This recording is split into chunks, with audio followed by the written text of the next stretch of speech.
Triumphant Truth, the Law of God, August 25th, Broad Freedom. Let us hear the conclusion of the whole matter. Fear God and keep His commandments, for this is man's all. Ecclesiastes 12:13. Vietnam has passed laws that strictly regulate the internet. For instance, one such law requires foreign companies to store the data for Vietnamese customers in Vietnam. Internet providers are also required to remove content that the government doesn't want on the internet within a day of notification. Laws that have to do with internet regulation raise questions about property rights and the ability to communicate truth. Both of these areas are dealt with by at least two of the comprehensive principles in the Ten Commandments, the 8th and 9th. It is impossible to escape the comprehensive nature of God's eternal law on any issue. This is because they were designed by the Creator to help define our relationship with Him and with others. This is illustrated when a lawyer once asked Christ, "Which is the great commandment in the law?" Matthew 22:36.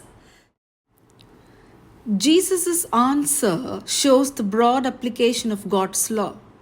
You shall love the Lord your God with all your heart, with all your soul, and with all your mind. This is the first and great commandment. And the second is like it. You shall love your neighbor as yourself. On these two commandments hang all the law and the prophets. Matthew 22:37-40. By writing the Ten Commandments with His own finger, God was also showing that the law involves a relationship with Him. John 14:15. The broad nature of the principles in the Ten Commandments can also be seen by looking at how they begin.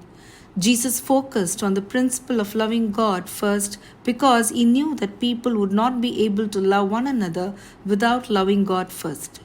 The Apostle John explained this point when he stated, "If someone says, 'I love God,' and hates his brother, he is a liar. For he who does not love his brother whom he has seen, how can he love God whom he has not seen?" 1 John 4:20. Unlike human laws, God's law always guides us to harmony. Apply it. Find a new area of your work where you can apply God's law. Dig deeper. Exodus 34:28, Luke 10:27, Deuteronomy 6:4-5 verses. Amen.